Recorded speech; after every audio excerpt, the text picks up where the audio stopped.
class, welcome to History of Christianity here at Mid-America College and Mid-America Baptist Theological Seminary. My name is Dr. Zachary Sandiford, and I'll be your professor this semester for History of Christianity. And the purpose of this video is to go over the syllabus with you, and also I wanted to show you the books. And because there are bachelor students and master students in this class, there's two sets of textbooks. The first set is where everybody has to have the textbook, and then the second one is that just the masters have to have that textbook. Okay, so in regards to everybody having the textbook, you need to have a summary of Christian history by Baker. It looks like this. So this will be bachelor's and master's, and this will be the main textbook reading for most of the course, and you'll read this entire book.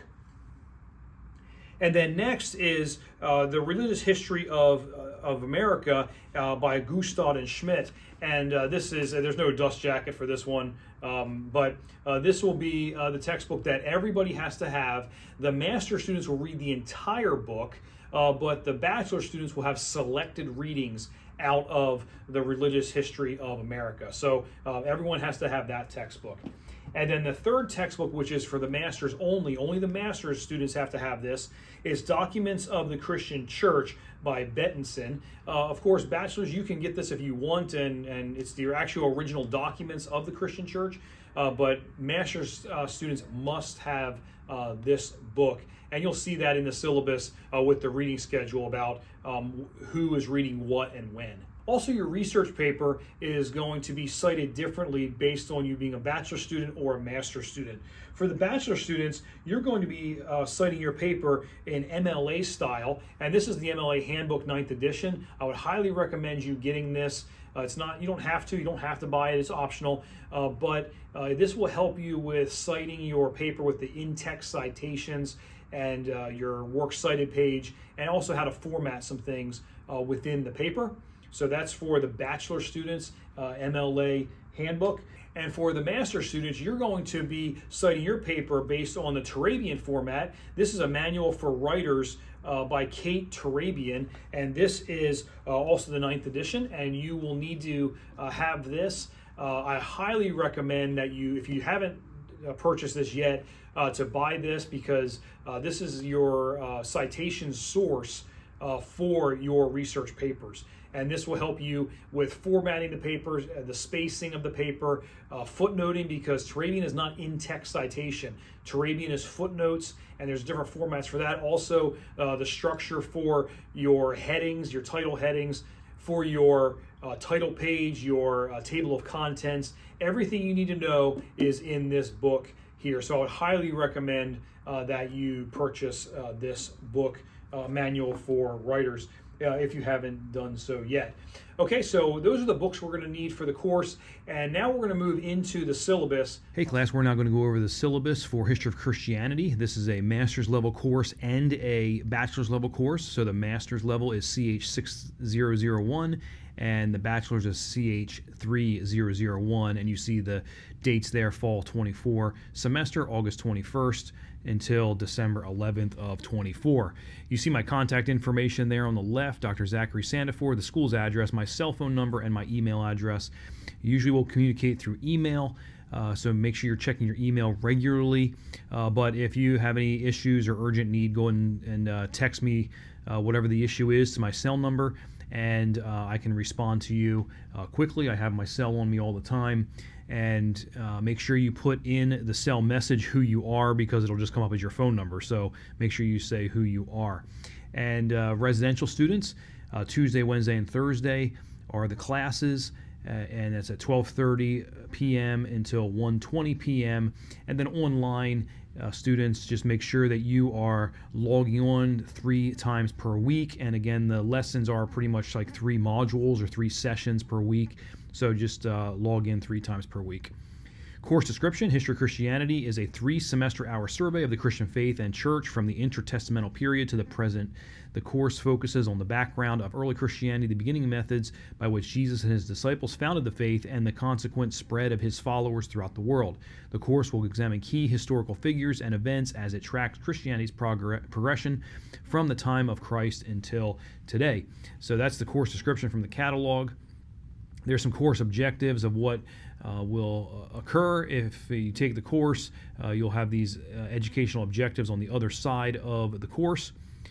You can read those on your own. Instructor availability, like I said, communication is going to be through email, but if you need to text me, go ahead and shoot me a text. Disclaimer, the instructor reserves the right to change the content of the syllabus. And if that occurs, it's basically going to be a scheduling thing, such as changing a session to a different date or something. It's not going to be anything major. Inclement weather, that's basically only going to be the people that are residential. So we follow Shelby County School District closures if there is snow or ice. And so pay attention to that on the news if there's snow or ice expected. Required textbooks. Okay, so here we go. We have bachelor's and master's, like I said. So all students need to get Baker's A Summary of Christian History and Gustad's The Religious History of America. Okay, so both bachelor's and master's need to get those two books. And then the master's level also has to get Bedenson's Documents of the Christian Church. Okay, so make sure you get those books. If you're a master's student, you need all three. If you're a bachelor's student, you need the first two. Okay, required reading. All students are required to read the assigned reading, and that's going to be at the schedule at the end of the syllabus. And just to make note, master students, because you have to deal with all three books, the second half of the semester is heavy reading. Okay, so make sure you plan ahead, read ahead if you want, develop a reading schedule and stick to it. So make sure you pay attention to that. Required research paper. The student will write a research paper on an approved topic from one of the periods of church history. That's the early period, the patristic period, the medieval period, the Reformation period, or the modern period. A thesis statement, paper outline, and tentative sources will be submitted on the dates below. All right, so here's the requirements for bachelor students. Right here, we have a 10-page paper. Pages 1 through 10 is text, complete text. The 10th page is a complete page. And then you'll have a bibliography after the 10th page. Master students, you have a 15-page paper, and again, the 15th page is complete text, plus your bibliography after that. The students must also include a title page and a table of contents per the Mid-America Turabian guidelines. The research paper sources, bachelor students will have 10 sources. 5 of those must be print books. Then you can use electronic books, web sources from credible sources. So no Wikipedia, no blogs, and no personal websites. And then the master students right here, you have 15 sources, and 8 of those must be print books. And you also have to have 3 journal articles at a minimum. Include those in your 15 sources. And then you can also have electronic and web sources from credible sources as well. Citation of the paper. This is very important right here. Do not plagiarize. Okay, your papers will need to be run through Grammarly, and I also run your papers through Grammarly, and there is a plagiarism check in there. And so we want to make sure that all of the work is yours, and then anything that you take from books or websites or whatever is cited properly, giving credit to where the credit is due for the author. So the citations as follows. The bachelor students, you are MLA format, and your basically handbook for this, so the book that you want to reference is going to be MLA Handbook 9th edition. And that's what I showed you in the opening of this video. Master students right here, your citations will be Turabian format, and that's going to be coming from the Turabian Guide 9th edition. Again, I showed that to you in the beginning of this video. So make sure you are familiar with those and you're citing your papers according to those. Okay, so the requirements, it's going to be Times New Roman font. It's going to be size 12. The same font must be used throughout the paper, so don't change your fonts up. Don't change the sizes up. Ensure the page number is the same font, Times New Roman, because if you just put the page number in, it's going to be a different font. I believe it's Calibri, so make sure you change that to Times New Roman. Do not insert pictures or maps in there because that's arbitrarily sized. You can make a picture really big or really small, and it adjusts the paper length. So so you don't want any pictures or maps. The paper will be submitted in Word format, not PDF. And like I said, all papers are run through Grammarly. Make sure you do the corrections. I will run it through Grammarly. If it's a low Grammarly score, like I run it through and it's like a 72, that means that the corrections were not made. So ensure that you're running it through Grammarly, making the corrections. Submit a paper where your score is like 93, 95, whatever, maybe even higher than that. But make sure you run it through Grammarly. Okay, the dates. The topic approval due date is September 19th. In residential students, you will just submit that to me in class. Online students, you'll email that to me by that date. And then the thesis, the outline, and then your tentative sources are due October 10th. Again, you'll give that to me in class, and then online, you'll email me that. The thesis and outline should be pretty solid by then. But maybe you have like 20 sources that you have looked up, checked out the library or whatever, but you're going to want to narrow that down to maybe 15 sources for the master's or 10 for the bachelor's. And you can have more than those sources. A bachelor's can have 13 sources. A master's can have 20 sources. It doesn't matter to me, but you're definitely going to want to start narrowing down your sources.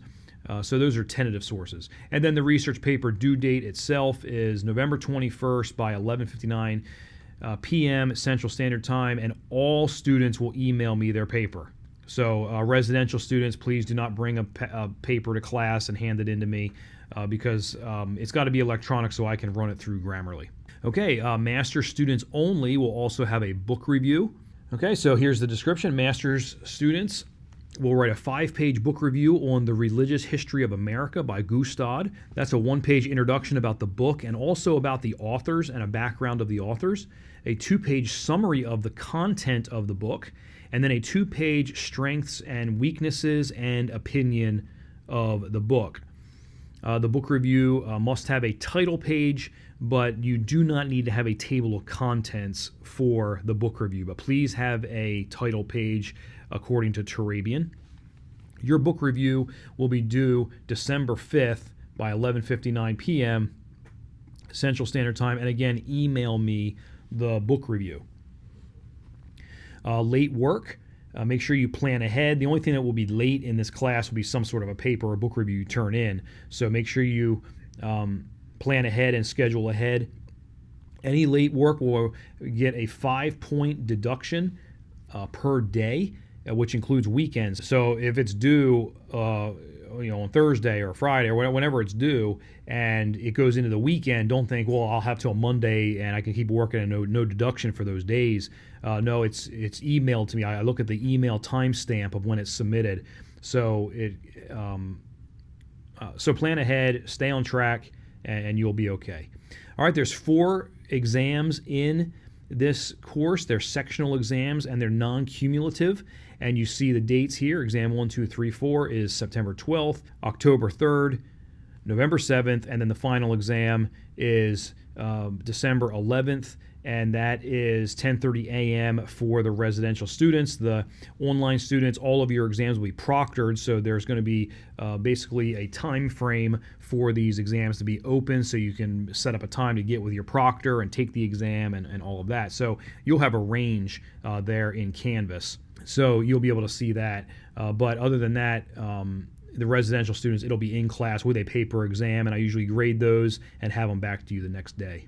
All right, here's your grading scale. For the bachelor's, it's your 4 exams at 15% each, and then the research paper and the reading grade. And you see your percentages over here. So the exams are 60% total, 30% for the research paper, 10% for your reading grade, and then that's 100%. The reading grade is basically a honor system. You'll just report to me the percentage that you have read. So if you read 95% and you report to me that you read 95%, then you'll get a 95. Master students, you'll have 3 exams at 10%, and then you'll have a final at 15% for a total of 45%. Research paper at 30%, book review at 15%, and a reading grade at 10% for a total of 100%. Your exams are different than the bachelor's exams, which include more questions or a lengthy essay. You see your grading scale. These are different grading scales. Okay, so make sure you pay attention to that. If you're a bachelor student, you're over here on the left. If you're a master's, you're here on the right, and you can see your grading scale, and that comes right from the school catalog. Class attendance, residential attendance, you need to be in class when the bell rings, and then you're allowed to have 9 absences during the semester. 3 tardies will equal 1 absence, so if you're late walking in, you're going to get a tardy. If you get 3 of those, that's considered 1 absence. If class is missed, the student may watch the lecture on, oops, sorry about that. This should not say Moodle. If class is missed, the student may watch the lecture on, this should not say Moodle, so I typed in here Canvas. It'll be on Canvas. Moodle was the old platform that we would use. Online students should log on to the course 3 times per week. Witness 1.7 requirement, that has changed for this semester, and I submitted my syllabi before that change even occurred. So this here, it goes to basically all students need to perform what is called practical missions now, and Student Life should have filled you in on that. I don't require you to submit or say anything to me about it, but it has to be in the syllabus that you do your practical mission. So just pay attention to that. It's nothing to do with my class. Just in regards to your status as a student, you have to do your practical missions. Class conduct, talking stops and bell rings, be attentive. Computers, electronic devices can be used. Make sure you have your cell phones on silent. Surfing, the internet, texting, tweeting, etc. is not permitted. I've had some issues of that in the past where students were, there was a student that liked to play games on their phone and were not paying attention to what was going on in class, and I'll be honest with you, that person, they did not do very well in the class. They got poor grades on the exams because they weren't paying attention. They were too busy playing their games. Number 3 is a big one. If you exhibit a Christ-like attitude and demeanor at all times, then you're not going to have any issues. Please do not work on other classes' assignments or studying during my class. So if you have an exam the next period, residentially, please don't be studying for that exam in my class. This brings us to our class schedule and reading assignment. We have a couple of different sections that we have the semester broken into. The first section is the early church and patristics. With week 1, you have Founders Days, and then the first day of class residentially is Wednesday, the 21st, with introduction and syllabus, and that's what we're going over right now.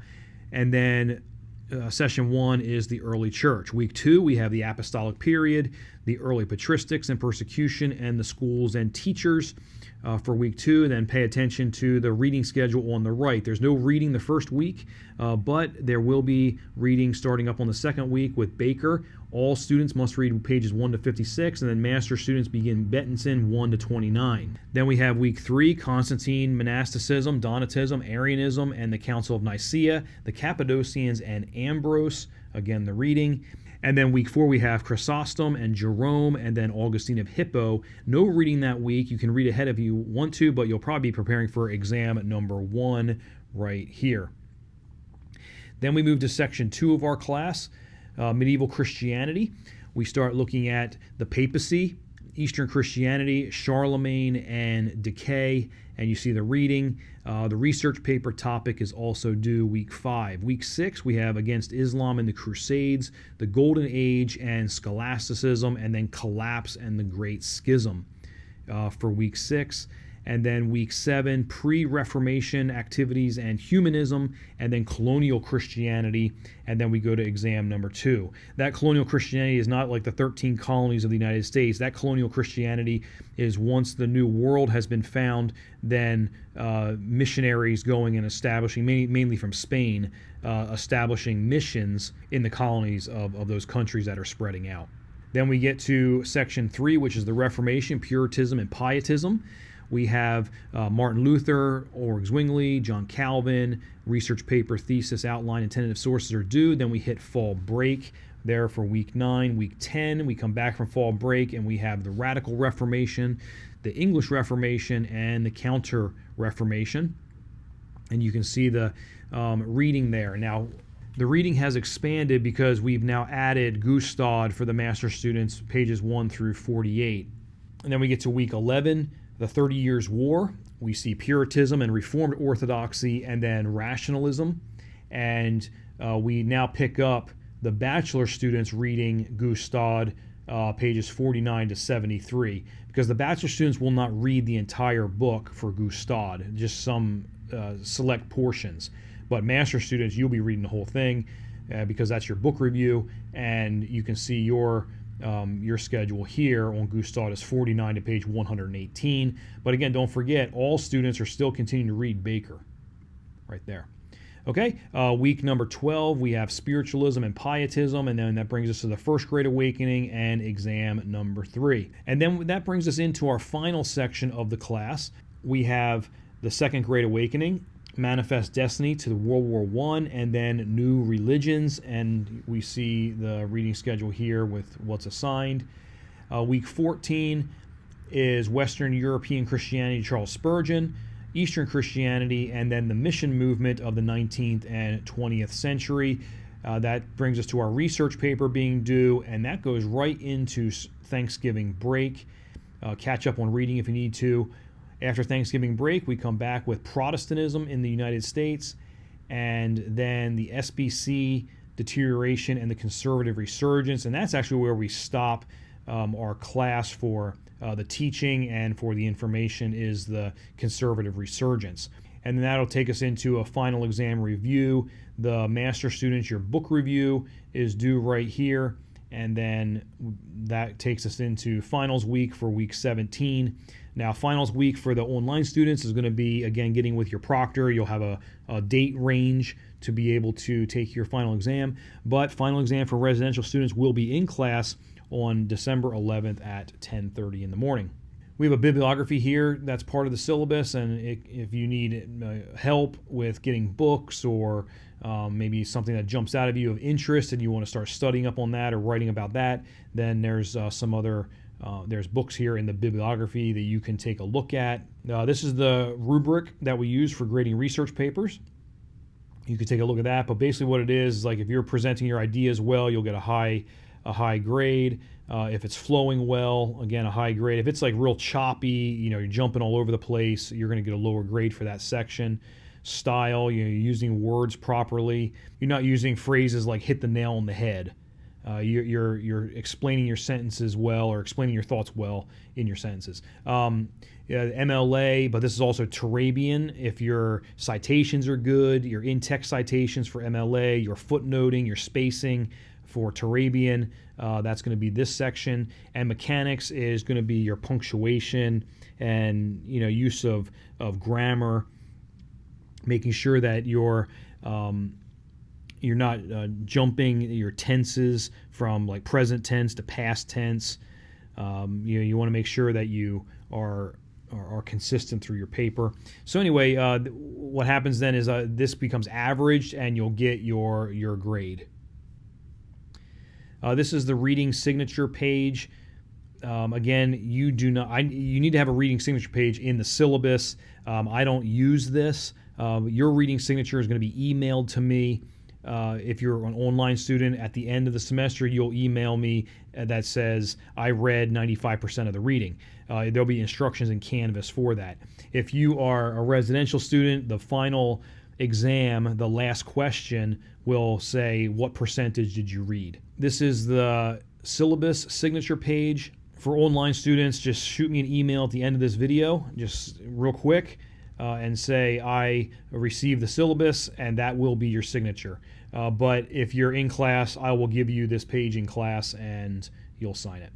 Okay, so that is it for the syllabus. If you have any issues or questions, send me an email. If not, just go ahead and send me an email and say you got the syllabus, and I'll see you in a second. Okay, class, that is it for today. Next time, we are going to be looking at our very first teaching session, which is the early church. I'll see you then.